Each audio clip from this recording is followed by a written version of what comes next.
Bismillahirrahmanirrahim. Assalamualaikum warahmatullahi wabarakatuh. Perkenalkan, saya Kisha Salwalatu Harhari dengan NIM B1B1201132 dari kelas B Manajemen 2020. Pada mata kuliah kali ini yaitu Manajemen Sumber Daya Manusia 2, saya akan mempresentasikan bab 18 yaitu mengenai mengelola sumber daya manusia dalam perusahaan kecil dan wirausaha.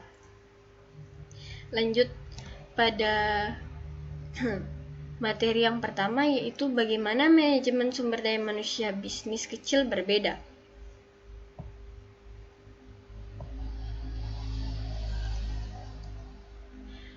Mengelola sumber daya manusia di perusahaan kecil berbeda untuk 4 alasan utama, yaitu yang pertama, ukuran. Untuk satu hal adalah sangat tidak biasa untuk menemukan bisnis dengan 90 karyawan atau kurang yang mempunyai profesional manajemen sumber daya manusia khusus. Sebagai kaidah, sebelum sebuah perusahaan mencapai titik 100 karyawan, mereka belum akan mampu menggunakan seorang spesialis SDM.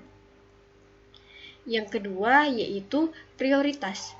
Tidak hanya ukuran saja, tetapi juga realitas bisnis yang mendorong banyak manajer dan wirausahawan bisnis kecil, pria dan wanita yang memberikan visi dan percikan yang memicu bisnis baru, untuk berfokus pada isu-isu non-SDM.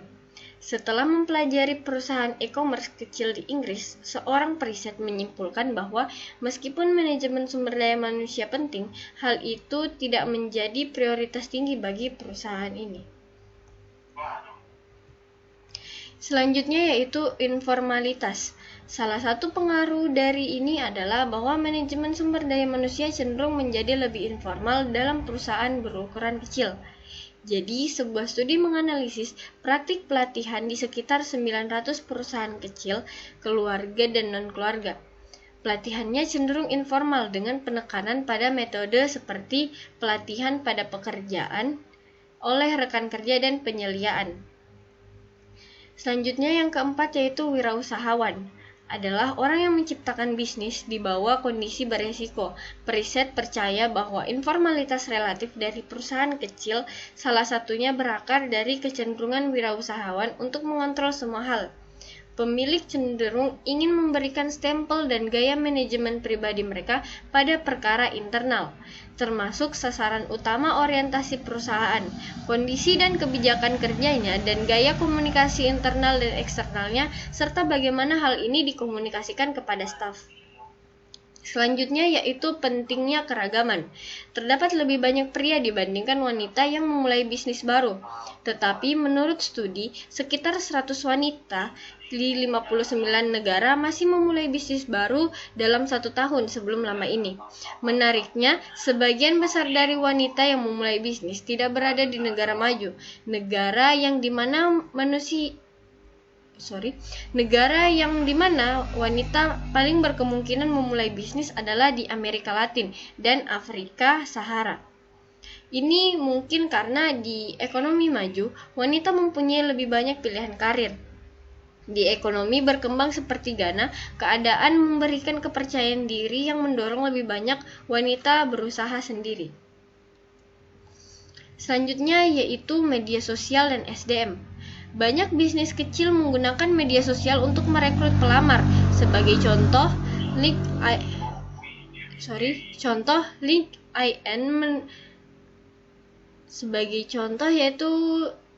LinkedIn memungkinkan pemberi pekerjaan memasang lowongan pekerjaan yang memfasilitasi pembangunan jaringan bisnis perekrut mencari anggota LinkedIn dengan resume yang menarik, rekomendasi bagus, dan keanggotaan dalam kelompok industri. Selanjutnya yaitu seleksi pekerjaan. Seperti halnya contoh City Garage di awal, beberapa tes begitu mudah digunakan sehingga khususnya bagus bagi perusahaan yang lebih kecil. Contohnya adalah Wonderlic Personnel Test yang mengukur kemampuan mental umum dengan pernyataan yang sedikit mirip dengan SAT yang dibutuhkan kurang dari 15 menit untuk memberikan tes buklet 4 halaman tersebut. Saran dari majalah Inc. untuk meningkatkan proses perekrutan dan penyaing bisnis Yang pertama yaitu jagalah tetap dalam industri, mengotomatiskan proses, tes daring, tanyailah lingkaran dalam Anda, dan kirim rekaman. Selanjutnya yaitu pelatihan pekerjaan. Yang pertama, vendor swasta. Pemilik bisnis kecil dapat memanfaatkan ratusan penyuplai paket solusi pelatihan. Ini berkisar dari program studi sendiri dari Amerika Management Association dan SHRM, sehingga program khusus. Sebagai contoh, pemberi pekerjaan dapat mengadakan kesepakatan dengan Pure Safety untuk menyuruh karyawannya mengambil mata kuliah keselamatan kerja dari situs Pure Safety. Selanjutnya yaitu SBA, kampus virtual dari administrasi bisnis kecil milik pemerintah federal menawarkan mata kuliah daring, lokakarya publikasi, dan alat pembelajaran yang diarahkan untuk mendukung wirausahawan. Yang ketiga yaitu NAM atau National Association of Manufacture, adalah organisasi dagang industri terbesar di Amerika Serikat. Mereka mewakili sekitar 14.000 anggota pemanufaktur, termasuk 10.000 perusahaan berukuran kecil dan menengah. Selanjutnya yaitu keselamatan dan kesehatan kerja. Keselamatan adalah isu penting bagi pemberi kerja kecil. Sebuah studi di Eropa menemukan bahwa mayoritas dari semua kecelakaan serius di tempat kerja terjadi di perusahaan dengan kurang dari 50 karyawan. OSHA memberikan beberapa layanan gratis untuk pemberi kerja gratis. Yang pertama yaitu konsultasi OSHA. Pertama, mereka memberikan layanan keselamatan dan kesehatan di tempat gratis. Untuk bisnis kecil, pemberi kerja dapat menghubungi kantor area OSHA terdekat mereka untuk berbicara dengan spesialis bantuan kepatuhan. OSHA Sharp. Program Sharp dari OSHA adalah sebuah proses sertifikasi. OSHA memberikan sertifikasi bahwa pemberi kerja kecil telah mencakup tingkat kesadaran keselamatan terpuji. Pemberi kerja meminta konsultasi kunjungan dan menjalani survei identifikasi bahaya lengkap. Pemberi kerja setuju untuk mengoreksi bahaya yang diidentifikasi dan untuk menjalankan sistem manajemen keselamatan dan kesehatan. Manajer proyek di tempat OSHA kemudian dapat merekomendasikan bahwa OSHA membebaskan pemberi kerja Sharp selama 2 tahun dari inspeksi terjadwal. Selanjutnya yaitu mengangkat ukuran kecil dengan familiaritas, fleksibilitas, keadilan, dan informalitas. Yaitu karena bisnis kecil perlu memanfaatkan kekuatan mereka. Masuk akal bagi mereka untuk memanfaatkan ukuran kecil mereka ketika berurusan dengan karyawan. Sebagai contoh, ukuran kecil dapat berarti familiaritas personal yang lebih besar dengan kekuatan, kebutuhan, dan situasi keluarga setiap karyawan. Dan itu dapat berarti menjadi fleksibel dan informal dalam kebijakan praktik manajemen sumber daya manusia mereka. Proses wawancara kerja yang praktis sebagai berikut, yaitu yang pertama, menyiapkan wawancara, pengetahuan dan pengalaman, motivasi, kapasitas intelektual, dan faktor kepribadian. Yang kedua yaitu mengetahui cara menggali dalam wawancara. Dan yang ketiga yaitu mengorganisasi wawancara atau membuat rencana. Selanjutnya yaitu fleksibilitas dalam pelatihan. Metode pelatihan informal. Ahli pelatihan Stephen Covey mengatakan bahwa bisnis kecil dapat melakukan banyak hal untuk memikirkan pelatihan terkait pekerjaan tanpa membentuk program pelatihan formal yang mahal. Saran-sarannya termasuk menawarkan untuk menanggung biaya kuliah untuk kelas-kelas khusus, mengidentifikasi kesempatan pelatihan daring, memberikan perusahaan TAPE and DYD untuk pembelajaran disiplin dan sistematis selama perjalanan pulang atau pergi. Yang selanjutnya mendorong pembagian praktik terbaik di antara rekan.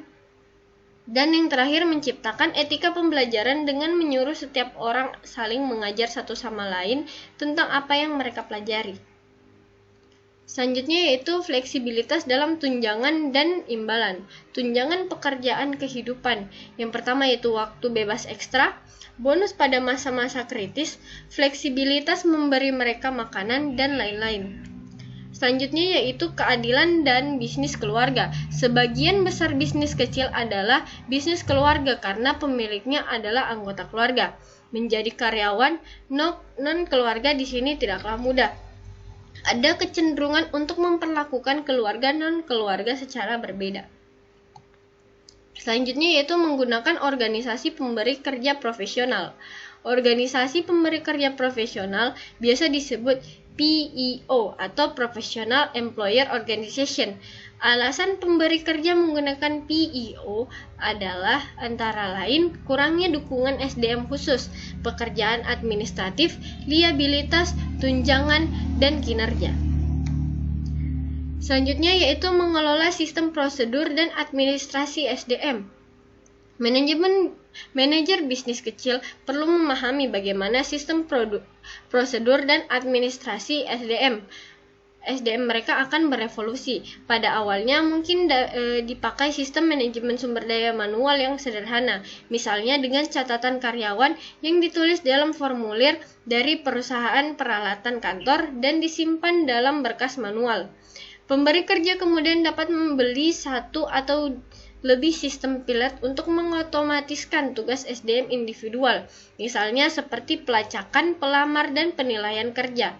Seiring perusahaan bertumbuh, mereka akan berusaha untuk mengintegrasikan sistem yang terpisah tersebut dengan sistem informasi sumber daya manusia, yaitu komponen-komponen yang saling berkaitan yang bekerja bersama untuk mengumpulkan, memproses, menyimpan, dan menyebarkan informasi untuk mendukung pengambilan keputusan, koordinasi, kendali, analisis, dan visualisasi dari aktivitas manajemen sumber daya manusia perusahaan. Sekian saja yang dapat saya sampaikan, lebih dan kurangnya mohon dimaafkan. Wabillahi taufiq wal hidayah. Wassalamualaikum warahmatullahi wabarakatuh.